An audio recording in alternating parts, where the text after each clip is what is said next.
Running one pro sports team is tough enough. So what kind of executive enjoys the challenge of running two teams in two different cities? If it were easy, everybody would be doing it. We sit down with double-duty CEO Scott O'Neill. Do you think public dollars should fund sports facilities? We take a meeting with Barry Goldwater Jr., and like it or not, he's standing up for taxpayers. Where so many of these sports franchises are owned by billionaires who could build these things themselves. And the Jacksonville Jaguars are making London their home away from home. Their president explains why that makes perfect business sense. The leadership in our market, whether it's the political leadership or the business leadership, have embraced this idea. If it happens in sports, then it's our business. Sportfolio starts right now.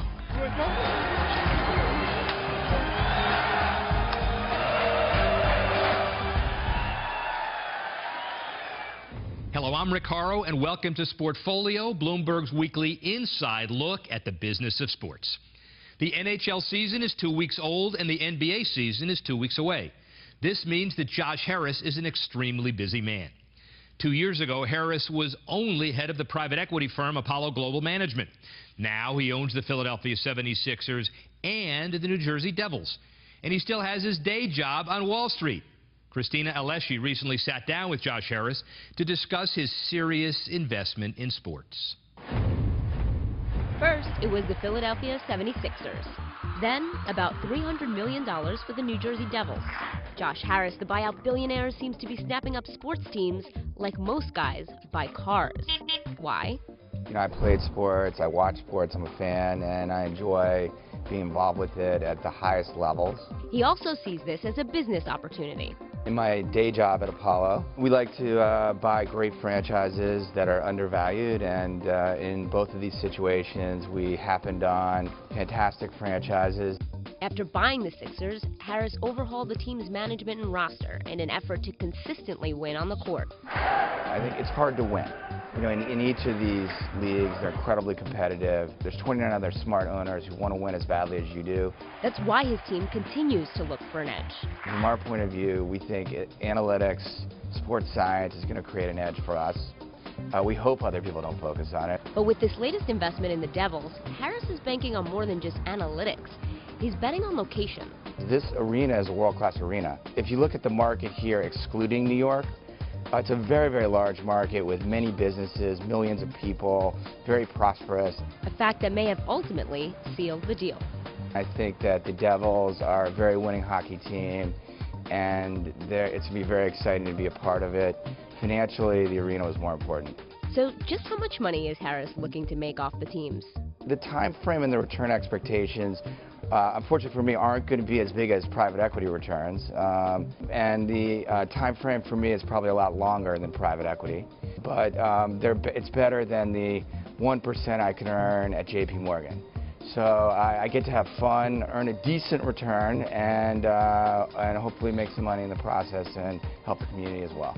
As for the private equity clients who worry Harris is spending too much time on his teams, he has an answer.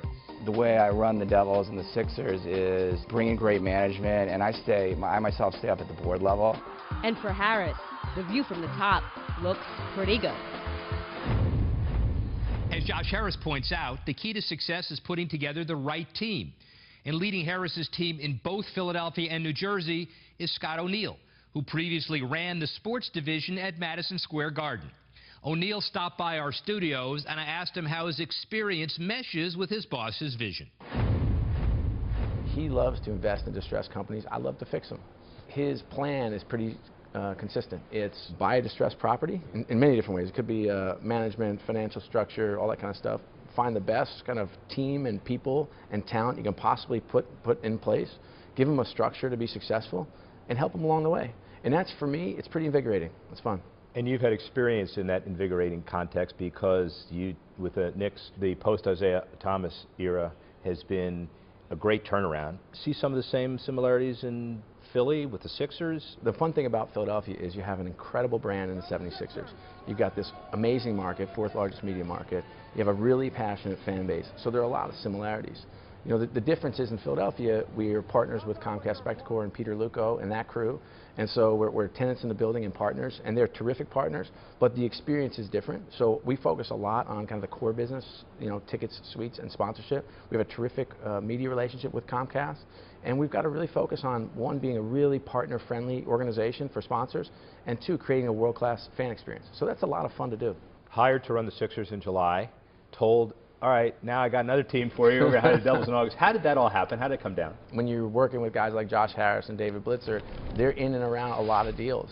And the philosophy being, you know, if you can fix it, we can buy it. And that's a pretty fun environment to work from. It was pretty, you know, it was pretty public that the Devils were on the block, and Josh and David got the call, and we went in and did some diligence, and voila, I all of a sudden have the best job in the world.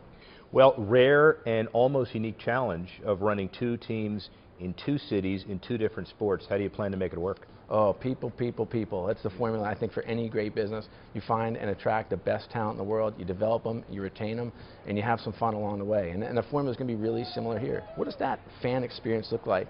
And when you're out into the corporate world, into corporate New York and corporate New Jersey, and you're talking to the Verizons and the PNCs and the Prudentials of the world, how do you create this incredible experience for them to help drive their business while at the same time making a world-class experience for the fans?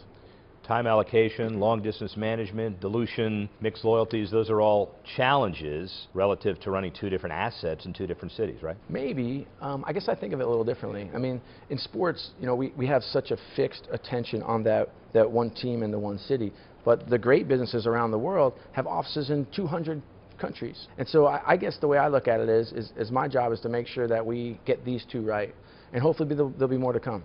Flyers hate the Devils. Sixers have some issues with the Rangers. It's compounded by the fact that you got two cities that don't particularly care for each other. How do you feel about that?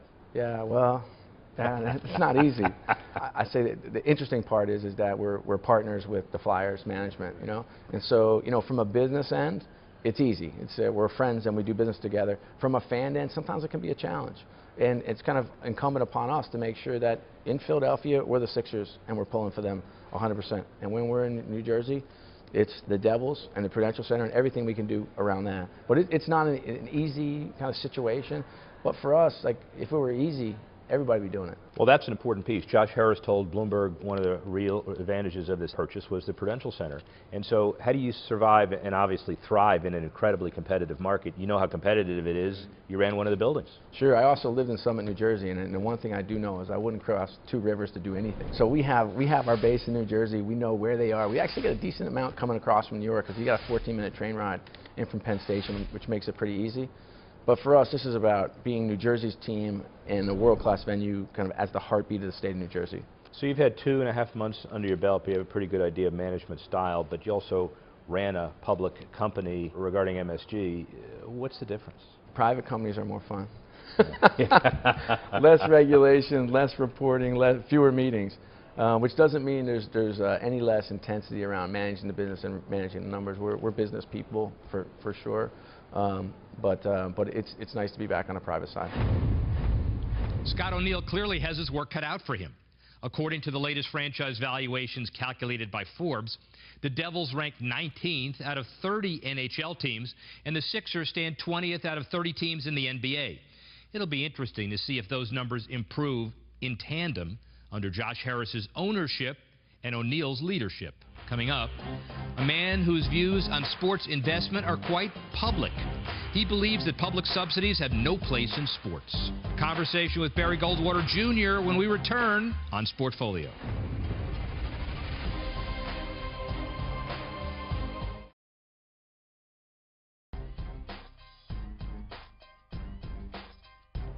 And welcome back to Sportfolio.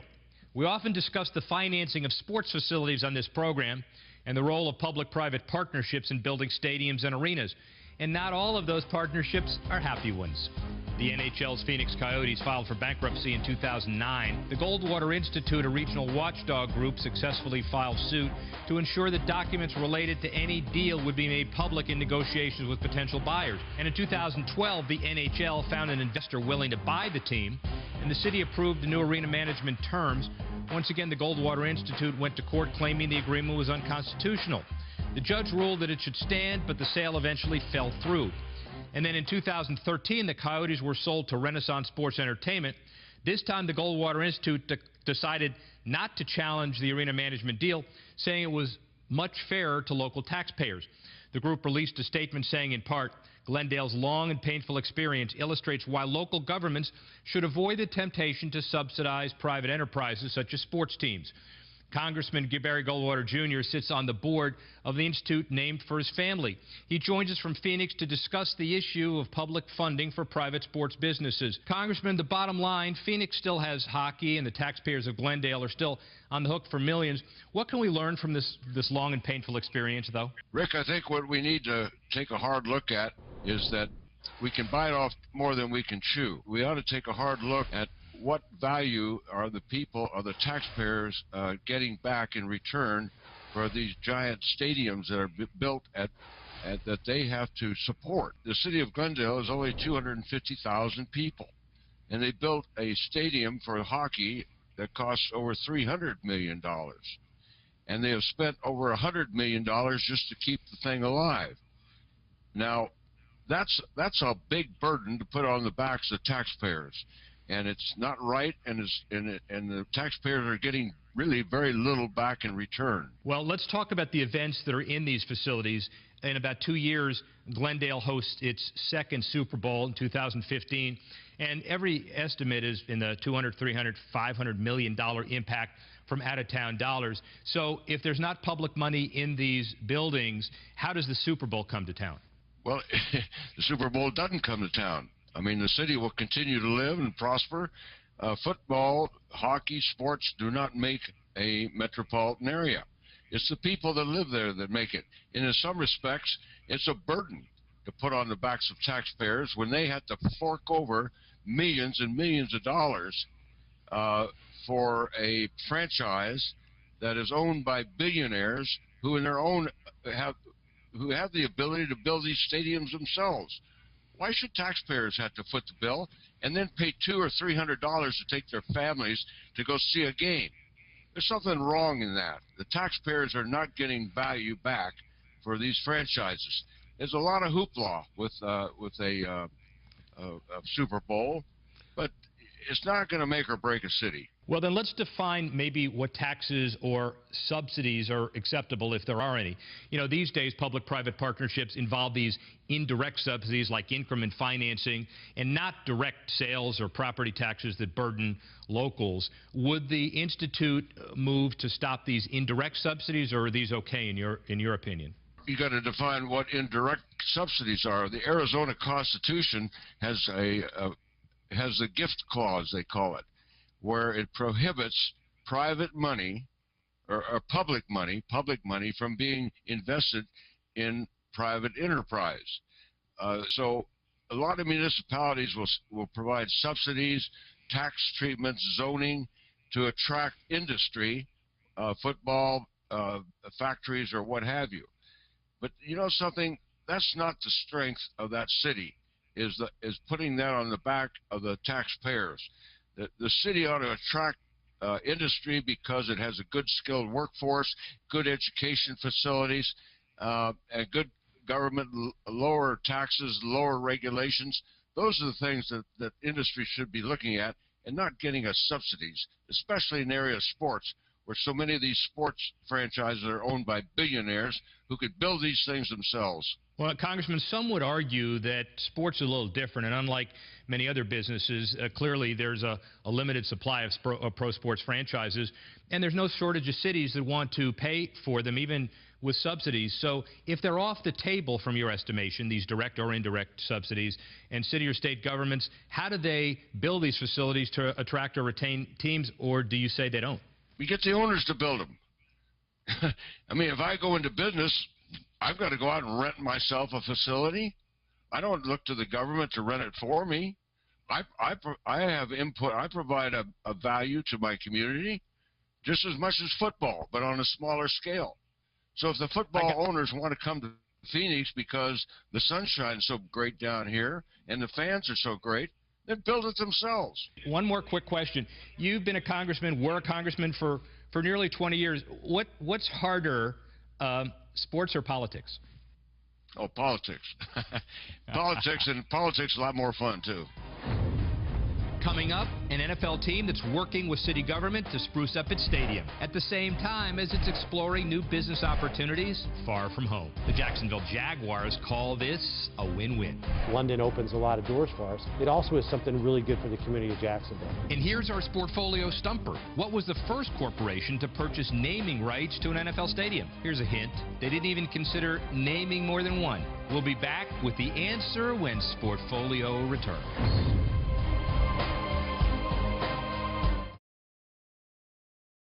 Here's the answer to the stumper. The first corporation to buy the rights to put its name on an NFL stadium was the Schaefer Brewing Company. The naming deal with the New England Patriots for the newly bought stadium in Foxborough cost them all of $150,000. It's been a tough year on the field for the Jacksonville Jaguars. But off the field, the organization has a lot to look forward to, and not just the first pick in next year's draft. The Jags have agreed to play a home game in London in each of the next 4 years, and they make their first trip across the pond in 2 weeks. Team President Mark Lamping told me why the Jaguars are an ideal NFL team to make this commitment. The challenge with the Jaguars, because we do operate in one of the NFL's smallest markets, is we really need to expand our brand and grow regionally and maybe even do whatever we can internationally to bring more attention to Jaguars in the city of Jacksonville. So let's talk London. You're tasked with operationally making 4 home games work in London for the next 4 years. Challenges, benefits? You know, we have this unbelievable strong safety net underneath us, which is the National Football League, that does such an unbelievable job in terms of marketing the NFL brand throughout the UK and just operationally what they do. The opportunities are the fact that we can generate a significant amount of revenue due to higher ticket prices and higher capacity. It gives us the opportunity to develop some business relationships that ordinarily we might not have had the opportunity to get in the door with somebody. London opens a lot of doors for us. And perhaps most importantly, it also is something really good for the community of Jacksonville. It increases the awareness of a community that does not have a really high awareness right now. It's a community that has so many great things to offer, but does not get a huge piece of the Florida tourism pie. And there's a surprising number of companies that are based in the UK that have growing operations in Jacksonville. And to the degree we can support economic development, not only is it going to help Jacksonville, ultimately it'll help the Jaguars. So in terms of energizing the Jaguars abroad, you founded a support group called the Union Jacks. How's that going? You know, one of the things the NFL is trying to do is, by sending a team that is relatively unknown, that doesn't have a huge following, that doesn't have a high level of awareness, and if by virtue of them playing 4 consecutive years in London, can you increase their awareness and can you increase their following? And if the NFL can prove that, it's certainly going to influence how they determine what the long-term strategy should be for the UK. But in terms of our fan club, we've gone from 0 members to over 15,000, and you know, there is a real appetite for the National Football League, you know, throughout the UK. How deep it is, we have yet to determine, but we're going to find that out. Well, and Jeff Pash, when he was on the show, admitted that he didn't have a timeline, but he and the commissioner understand that expansion, relocation, whatever it is, in some context, at some point, may make some sense. You've publicly said it's not you, but you're playing for the next 4 years. So why invest the time and energy in that process if you're not somewhat interested in Europe? I think we're in a very unique position. One is we're in a small market that has some challenges. The leadership in our market, whether it's the political leadership or the business leadership, have embraced this idea of us moving 1 game a year to London because of what it will do for the franchise and what it can do for Jacksonville as a community. So number one, there's not a lot of teams that can do that. Number two, you know, we're really excited about playing a role and doing our part to help the NFL decide what should the expansion plans be international, because the NFL will continue to grow, but the pace of their growth here in the United States at some point in time is going to slow, and all of us want to continue to grow, so it's going to have to come from international. Jaguars owner Shad Khan bought the Fulham team in the English Premier League this summer, giving fuel to the reports that the team could be planning a permanent move to London. But they've also committed $20 million to improve their stadium in Jacksonville, Everbank Field. Enhancements in 2014 will include a fan zone with swimming pools and what's billed as the largest video board in professional sports. The City Council is now considering a plan to fund the remainder of the $63 million proposal with a hotel bed tax. Still to come, will Jay-Z's new Rock Nation agency rock the world of sports? A former NFL player offers perspective. Stay with us as Sportfolio rocks on. Get Sportfolio wherever you go on the Bloomberg TV Plus app for iPad.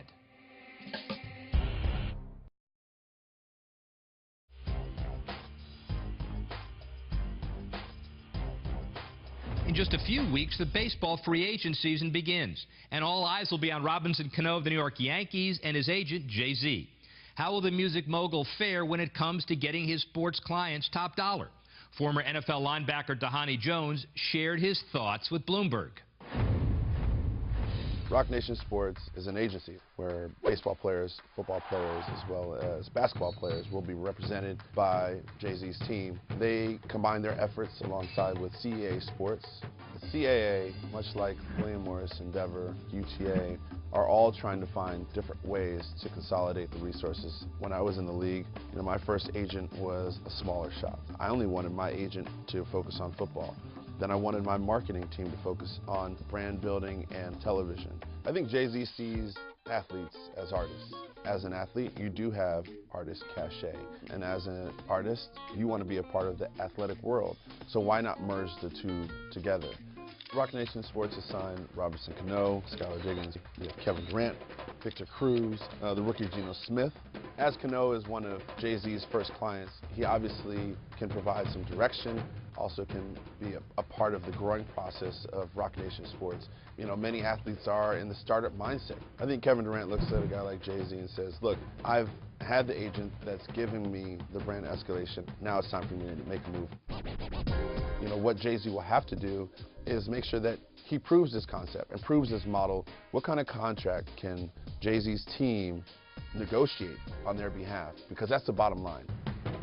I personally probably would not want to be a part of Jay-Z's Roc Nation team. I might want to be a part of a smaller shop, one that operates on a more intimate level where I feel as though I'm number one. You want to find a platform that makes sense for you. You want to find a person that connects with you and someone that you're able to ultimately build a relationship with.